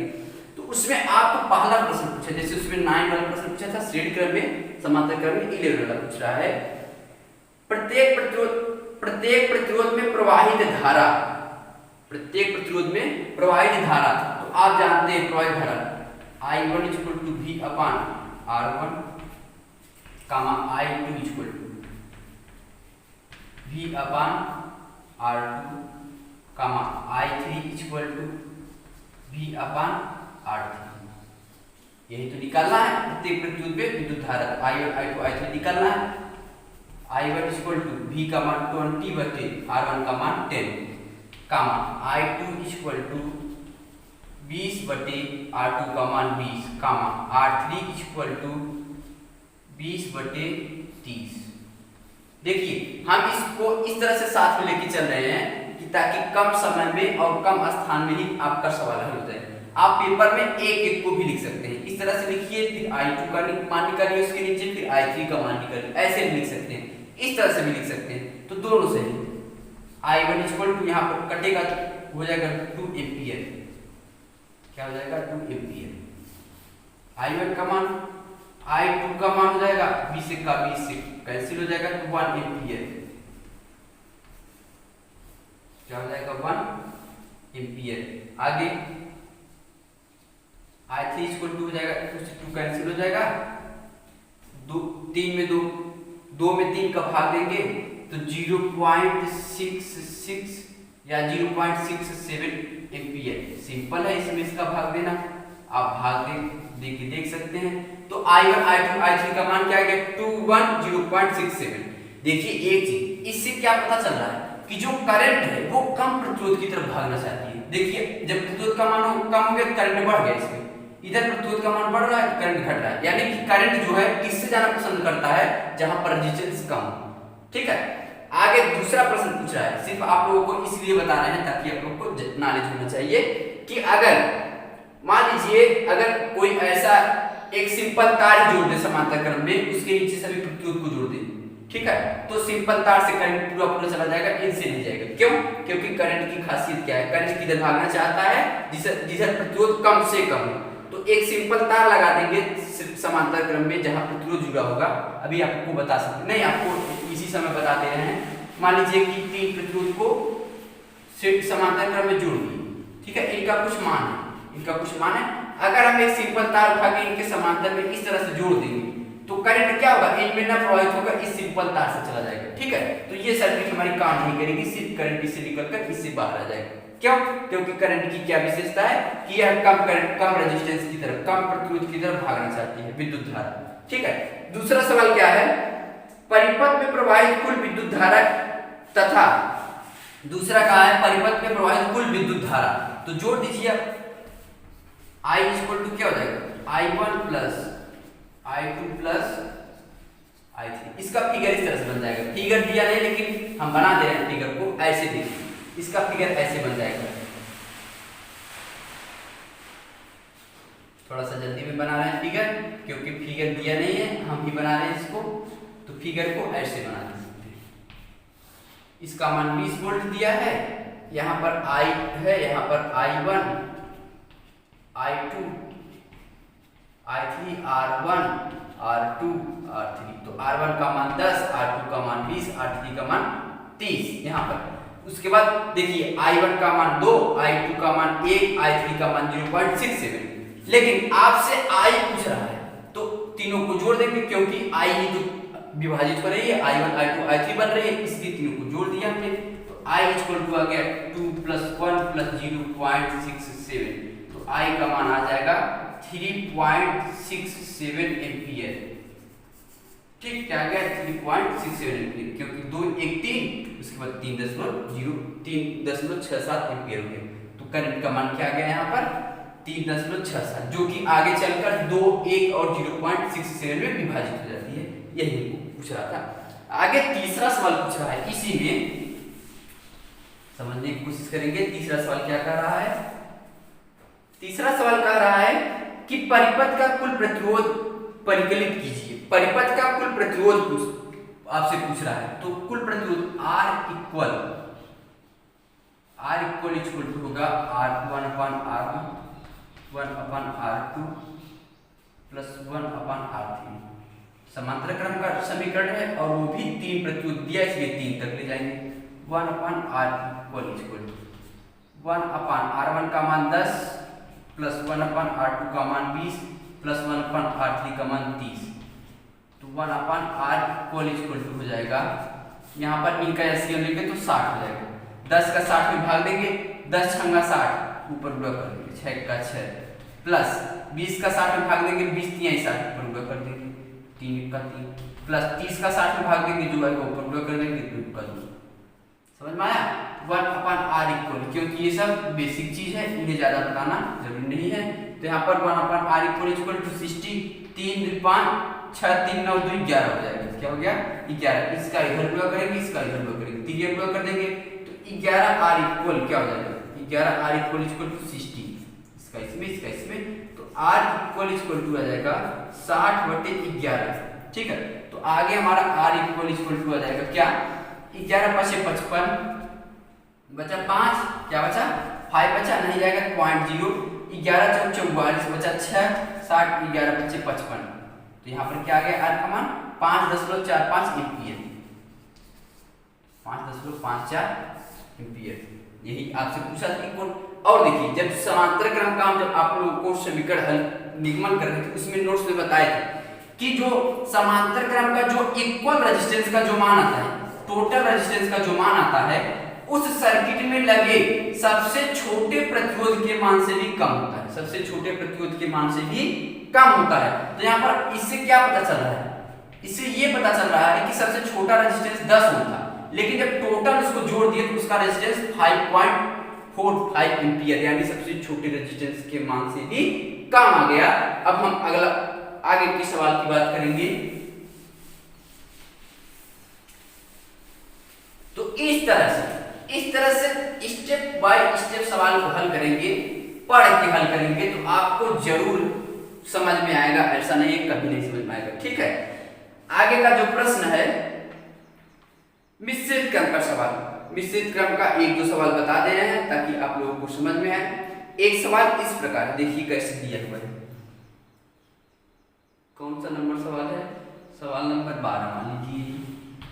मिश्रित क्रम का सवाल क्या कर रहा है कि एक बैटरी लगी है यहाँ पर, ठीक है, आगे एक रेजिस्टेंस लगा हुआ है 3 ओम का, फिर यहाँ पर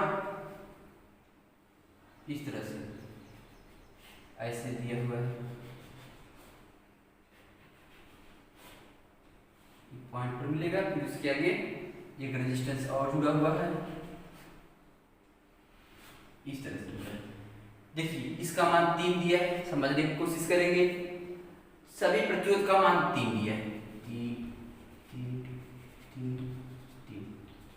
ठीक है, अब देखिए कह रहा है टोटल रेजिस्टेंस क्या होगा। ये हमारा है मिश्रित क्रम का सवाल। समांतर क्रम, श्रेणी क्रम हो गया, लास्ट क्रम है मिश्रित क्रम। ठीक है, तो देखिए कैसे इसको हल करेंगे। इसमें देखिए श्रेणी क्रम और समांतर क्रम दोनों है, और हर प्रश्न को वहां से करेंगे जहां से हल होता चला जाए। ऐसा नहीं कि एक तरफ से हल कर लिया उसके बाद खड़े हो गए अब क्या करें, ऐसा नहीं। तो देखिए अगर आप इधर से हल करने की कोशिश करेंगे, ये तो श्रेणी क्रम है, लेकिन इसके आगे समांतर क्रम बन जाता है, फिर एक श्रेणी क्रम बन जाता है। तो आप बीच में से हल करना शुरू करेंगे, बीच में से। क्यों? क्योंकि ये लाइन अगर श्रेणी क्रम में है, ठीक है, और इसे छोटा सा छोटा बनाना है। ये लाइन श्रेणी क्रम में, इसे जोड़ दिए तो एक लाइन आ जाएगी, ऐसे हो जाएगी लाइन। फिर ये दोनों समांतर क्रम में, इसे जोड़ देंगे सिर्फ एक लाइन बचेगी, तो ऐसे श्रेणी क्रम बन जाएगा। हल करने की कोशिश कर रहे हैं यहाँ पर, देखिए यहाँ से हल करेंगे। ठीक है, अब इसको कैसे बना देंगे, पहले निकालेंगे। ये दोनों श्रेणी क्रम में, इसलिए R इक्वल टू हो जाएगा R1 प्लस R2।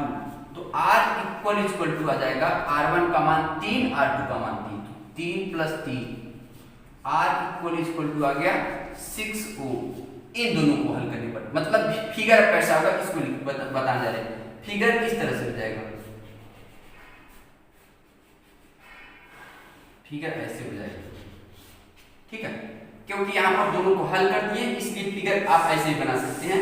सिंपल सा एक साधारण फिगर हो जाएगा, समझने की कोशिश कीजिए। देखिए इन दोनों को हल कर दिए तो एक हो गया, इन दोनों को हल करने के बाद एक रेजिस्टेंस बन गया। अब इसको आगे फिर हल करेंगे। अब क्या करेंगे, देखिए ये 3 हो गया, ये 12 वाला 3 हो गया, ये 3 हो गया, लेकिन इसका मान क्या आ गया, 6 आ गया। अब इसको हल करेंगे, इन दोनों को हल करके एक बना देंगे। तो देखिए क्या हो जाएगा, R1 इक्वल टू हो जाएगा 3 ओम और R2 इक्वल टू हो जाएगा 6 ओम। और ये दोनों किस क्रम में, समांतर क्रम में। क्यों? देखिए ये श्रेणी क्रम में कैसे हुआ, इसका अगला सिरा किसी दूसरे सिरे से जुड़ा हुआ है, पिछला सिरा इसके अगले सिरे से जुड़ा हुआ है, इस प्रतिरोध के अगले सिरे से, इसलिए क्या हो गया श्रेणी क्रम। और समांतर क्रम क्या है, इन दोनों प्रतिरोध का अगला सिरा एक बिंदु पर, दोनों प्रतिरोध का पिछला सिरा दूसरे बिंदु पर, इसलिए क्या हो गया, समांतर क्रम हो गया। तो R इक्वल यहां से निकालेंगे, R equal to 1/R1 plus 1/R2। फार्मूले को हर जगह लिख देंगे ताकि आपको जल्दी से फार्मूला याद हो जाए। R इक्वल टू फार्मूला तो ही मेन है, 1/R1 का मान 3 प्लस R2 का मान 6। तो 1/R इक्वल टू 3 और 6 का ऐसे लेंगे 6 बार, 3 में 6 का भाग देंगे 2 बार, ऊपर उलट कर देंगे, 2 1 का 2 प्लस जो चिन्ह रहता है चिन्ह लगा देते हैं, प्लस 6 का 6 में भाग देंगे, जो है ऊपर उलट, 6 1 का 6 1 1 का 1। तो यहाँ पर 1/R इक्वल टू हो जाएगा 2 1 3/6, 3 ये पूरा करेंगे। यहाँ पर क्या हो जाएगा, यहाँ पर लिखेंगे 3R इक्वल टू 6। तो R इक्वल टू 6/3, 3 1 का 3 3 भी 6। तो R इक्वल टू क्या आ गया, 2 ओम आ गया। क्या आ गया, 2 ओम आ गया। मतलब कि इन दोनों को हल करने के बाद सिर्फ एक बचेगा। उसका फिगर कैसा हो जाएगा ये बता दे रहे हैं आपको, क्योंकि फिगर ही मेरा, अगर आपको फिगर की सहायता से समझ में आ गया तो समझिए सब समझ में आ गया।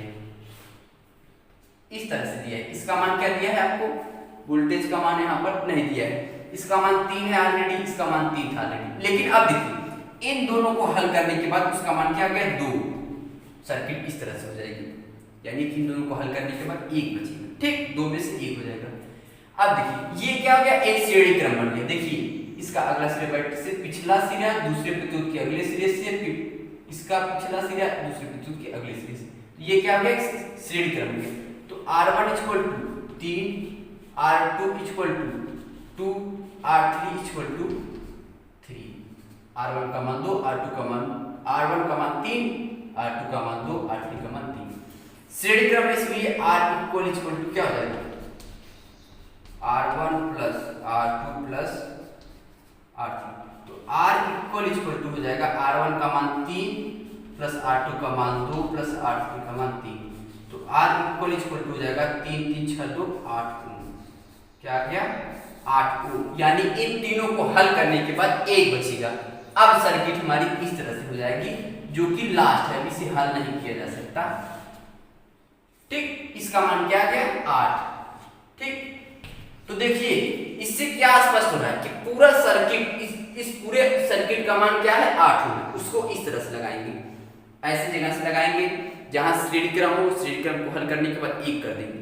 2 है तो 2 को हल करने के बाद 1 बनाएंगे, 3 है तो 3 को हल करने के बाद 1 बनाएंगे। लास्ट में इतना हल करेंगे, लास्ट में एक ही प्रत्युत बचे। तो ये मिश्रित क्रम का सवाल था। ठीक है, कौन से क्रम का सवाल था, मिश्रित क्रम का सवाल था। देखिए वीडियो लंबा हो जा रहा है, इसकी वजह से जो है मिश्रित क्रम का सिर्फ एक सवाल बताएं, जो कि बहुत ही इंपॉर्टेंट है। ये तो पूरा सवाल लगाएंगे तब भी कम है, समझ लीजिए। इसलिए वीडियो लंबा ना हो इसलिए हमने एक ही बनाया है। लेकिन पूरा फिजिक्स का देखिए 7वां चैप्टर है, 10 चैप्टर है, तो आपको 3 चैप्टर और पढ़ाने के बाद हम शुरू करेंगे सिर्फ आंकिक प्रश्न, और उसमें बीच बीच में मतलब कि 10-15 मिनट में जो है सारी परिभाषाएं बताएंगे, उसके बाद उसका सूत्र बताएंगे, फिर आपको सवाल लगवाएंगे। इस तरह से हम अभी फिर से शुरू करेंगे, सिर्फ प्रश्न, आंकिक प्रश्न शुरू किया जाएगा। तो आज इसलिए हमने इसको एक ही बताया क्योंकि आगे भी हमें और पढ़ाना है। इसलिए अगर आज का वीडियो आपको पसंद आया हो तो लाइक कीजिए, सब्सक्राइब कीजिए तथा अपने दोस्तों को शेयर कीजिए, ताकि वो आसानी से हमारा वीडियो देख सके और क्लास 10 का पेपर आसानी से दे सके।